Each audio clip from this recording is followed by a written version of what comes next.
Hi guys, welcome back to my channel. ಹೇಗಿದ್ದಾರೆ ತಾವೆಲ್ಲರೂ? I hope ನೀವೆಲ್ಲರೂ ತುಂಬಾ ಚೆನ್ನಾಗಿದ್ದೀರಾ ಅಂತ ಭಾವಿಸ್ತೀನಿ. ಇವತ್ತು ನೋಡಿ ನಮ್ಮ ಮನೇಲಿ ಏನ್ ಸ್ಪೆಷಲ್ ಆಗ್ತಾ ಇದೆ ಬ್ರೇಕ್ಫಾಸ್ಟಿಗೆ ಅಂತ. ಉದ್ದಿನ ವಡ, ಮೆಂದು ವಡ ಕೂಡ ಹೇಳ್ತಾರೆ ಇದಕ್ಕೆ. ತುಂಬಾ ಸಖತ್ತಾಗಿರತ್ತೆ ಈ ವಡ. ನಾನು ತುಂಬಾ ಸಲ ಮಾಡಿದ್ದೀನಿ, ಬಟ್ ಇಲ್ಲಿ ಬಂದಾಗ ಮಾಡಿರ್ಲಿಲ್ಲ ಅಲ್ಲ.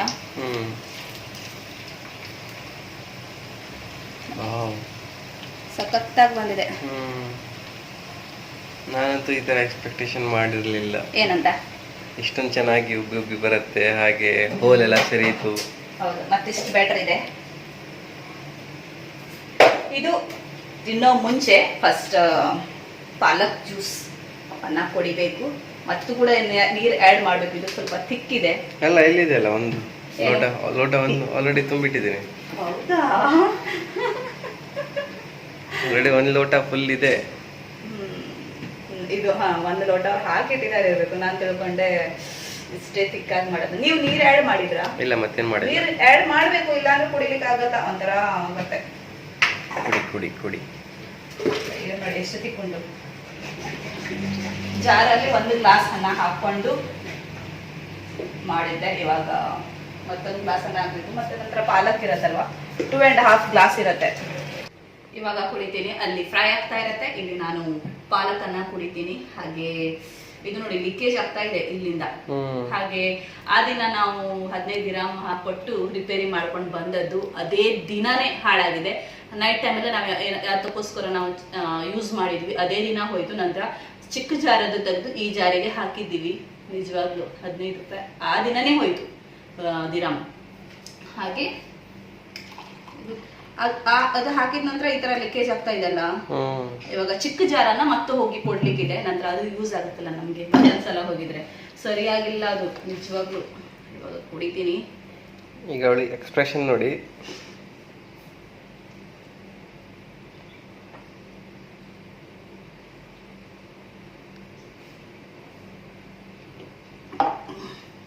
ನಿಜವಾಗ್ಲು ಒಂದೇ ಏನಂತಾರೆ, ಒಂದೇ ಬಾರಿ ಕುಡ್ದಿದ್ರೆ ಮಾತ್ರ ಆಗತ್ತೆ, ಇಲ್ಲ ಅಂದ್ರೆ ಆಗಲ್ಲ.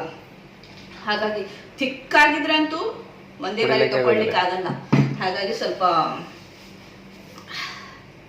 ನೀರ್ ಆಡ್ ಮಾಡ್ಕೊಂಡು ರಿಲ್ಯಾಕ್ಸ್ ಮಾಡ್ಕೊಂಡು ಆರಾಮಾಗಿ ಕುಡಿ. ಆಕ್ಚುಲಿ ನಾನು ಒಂದು ಇದಾದ ನಂತರ ಒಂದು ಬೈಟ್ ಈ ತರ ಚಿಪ್ಸ್ ಅನ್ನ ಇದು ಖಾರವನ್ನ ತಿಂದಿದ್ದೆ.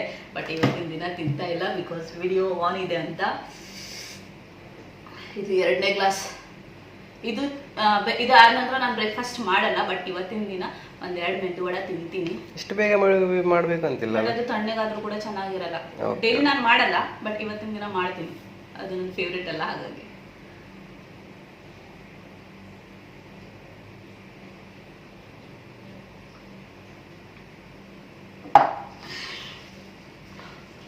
ಓ ಮೈ ಗಾಡ್, 3 ಗ್ಲಾಸ್ ಇಲ್ಲ. ನೀರು ಜಾಸ್ತಿ ಆಗಿದೆ.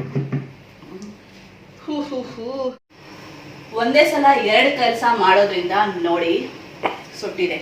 ಒಂದ್ ಸೈಡ್ ಸುಟ್ಟೋಗಿದೆ, ಮತ್ತೊಂದ್ ಸೈಡ್ ಈ ತರ ಆಗಿದೆ. ತೆಗೆಯೋದು ಒಳ್ಳೇದು, ಇಲ್ಲ ಅಂದ್ರೆ ಎಲ್ಲಾ ಫೇಲ್ ಆಗಿ ಹೋಗುತ್ತೆ. ತೆಗಿ.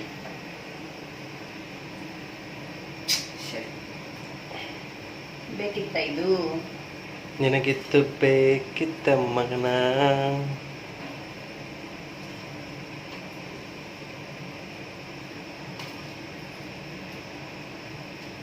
ಕ್ರಿಸ್ಪಿ ಆಗಿರುತ್ತೆ ಮಾತ್ರ ಅಲ್ಲ.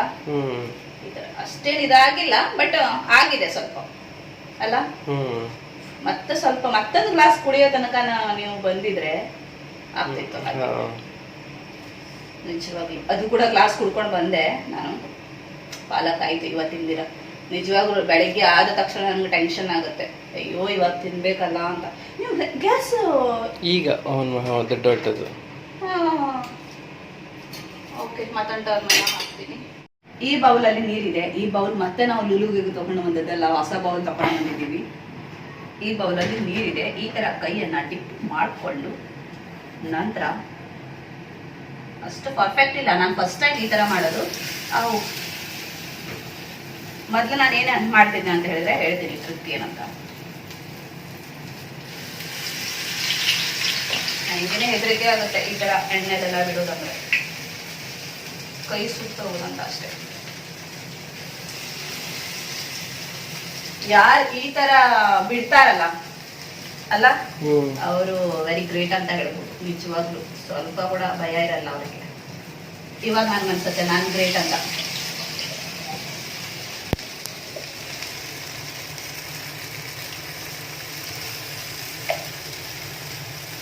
ಫಸ್ಟ್ ಟೈಮ್ ಮಾಡ್ತಾ ಇರೋದು ಈ ತರ, ಬಟ್ ಚೆನ್ನಾಗಿ ಬಂದಿದೆ.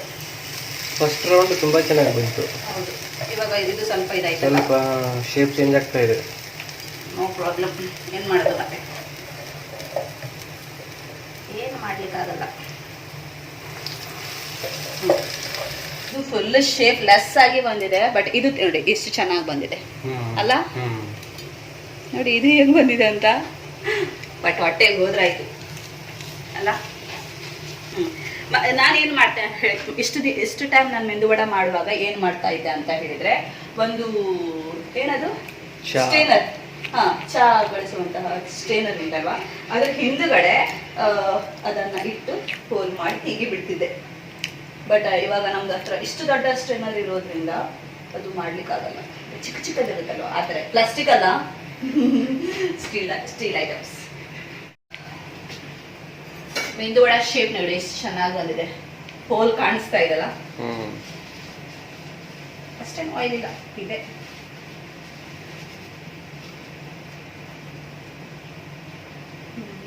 ನಾನು ತಿಂದಾಯ್ತು, ಚೆನ್ನಾಗಿದೆ, ಸೂಪರ್ ಇದೆ. ಚೆನ್ನಾಗಿದೆಲ್ಲ.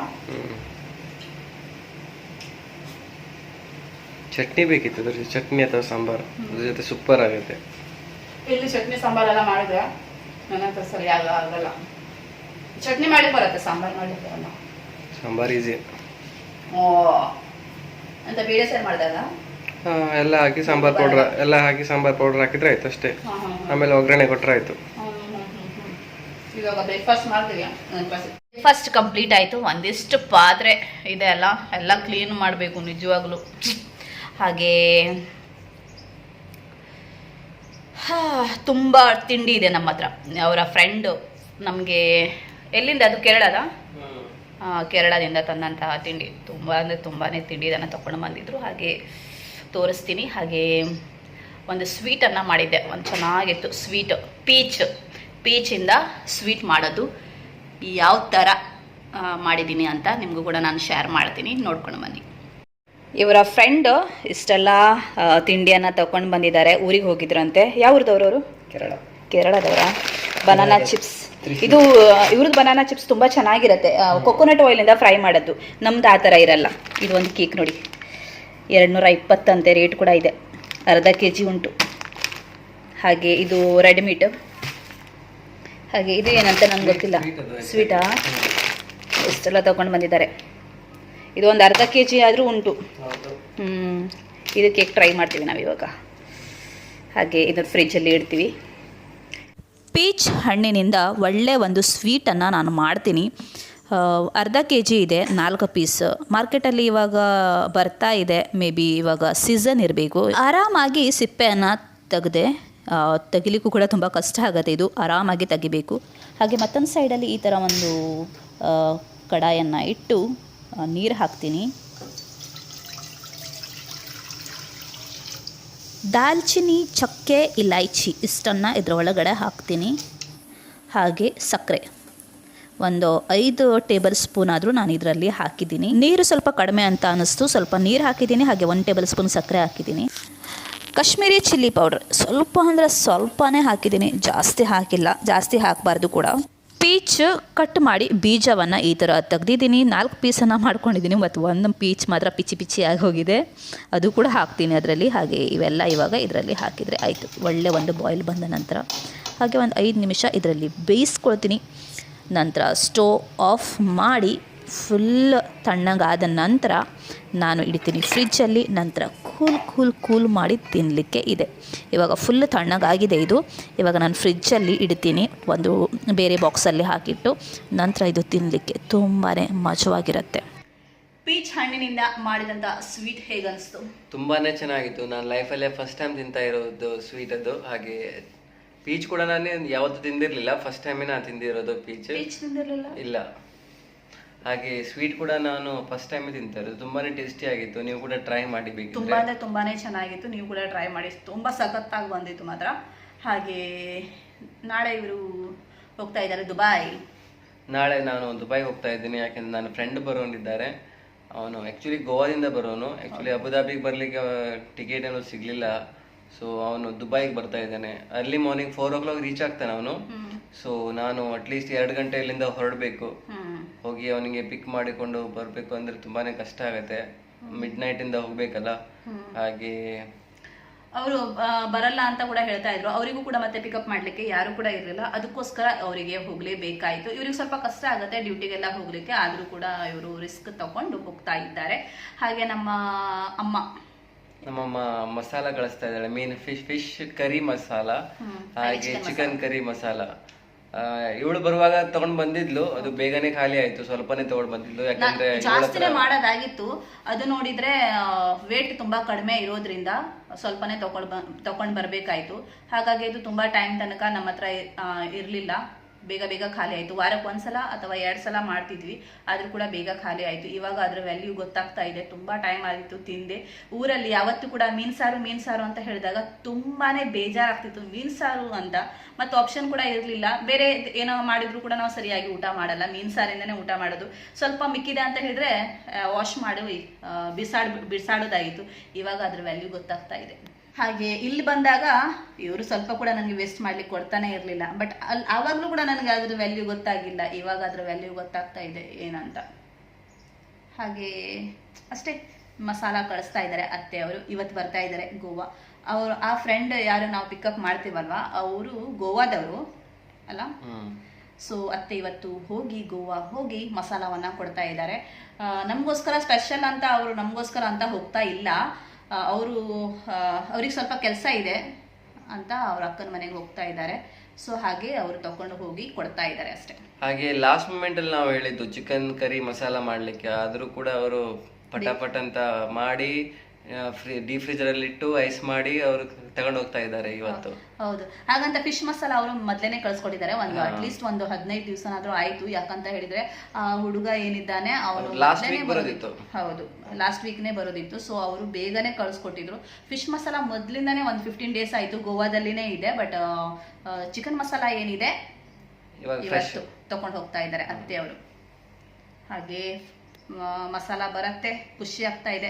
ನಾನು ಹೋಗ್ತಾ ಇಲ್ಲ ದುಬೈ ಏರ್ಪೋರ್ಟಿಗೆ, ಇವರು ಮಾತ್ರ ಹೋಗ್ತಾ ಇದ್ದಾರೆ. ತುಂಬಾ ಲೇಟ್ ನೈಟ್ ಅಲ್ವಾ, ನೈಟಲ್ಲಿ ಏನು ನೋಡೋದು, ಲೈಟಿಂಗ್ ತುಂಬಾ ಚೆನ್ನಾಗಿರುತ್ತೆ. ಬಟ್ ಹೊರಗಡೆ ಎಲ್ಲೂ ತಿರ್ಗಾಡ್ಲಿಕ್ಕೆಲ್ಲ ಆಗಲ್ಲ. ಹಾಗೆ ಯಾಕೆ ಅಷ್ಟು ಲಾಂಗ್ ಜರ್ನಿ ಮಾಡೋದು ಬೇಡ ಅಂತ ಇವರೊಬ್ಬರೇನೆ ಹೋಗ್ತಾ ಇದ್ದಾರೆ. ನಂತರ ಹೋಗುವಾಗ ನಾವು ಇಬ್ರು ಮಾತಾಡ್ತಾನೆ ಹೋಗ್ತೀವಿ, ಬರುವಾಗ ಇವ್ರು ಮಾತಾಡ್ತಾ ಇರ್ತಾರೆ, ನಾನು ಮಾಡಿ ಕೂತ್ಕೊಳ್ಬೇಕು. ಸೊ ಅದು ನನಗೆ ಬೇಡವೇ ಬೇಡ, ಯಾಕೆ ನಿದ್ದೆ ಎಲ್ಲ ವೇಸ್ಟ್ ಮಾಡಿ ಅಲ್ಲಿ ಮಾಡಿರೋದು ಅಂತ. ಸೊ ಅದಕ್ಕೋಸ್ಕರ ನಾನು ಹೋಗ್ತಾ ಇಲ್ಲ. ಹಾಗೆ ಈ ವ್ಲಾಗ್ ಇಲ್ಲಿನೇ ಮುಗಿಸ್ತೀನಿ. ಈ ವ್ಲಾಗ್ ನಿಮಗೆ ಇಷ್ಟ ಆದಲ್ಲಿ ಲೈಕ್ ಮಾಡಿ, ಶೇರ್ ಮಾಡಿ, ಹಾಗೆ ಸಬ್ಸ್ಕ್ರೈಬ್ ಮಾಡಲಿಕ್ಕೆ ಮರಿಬೇಡಿ. Thank you for watching. Bye bye, take care guys.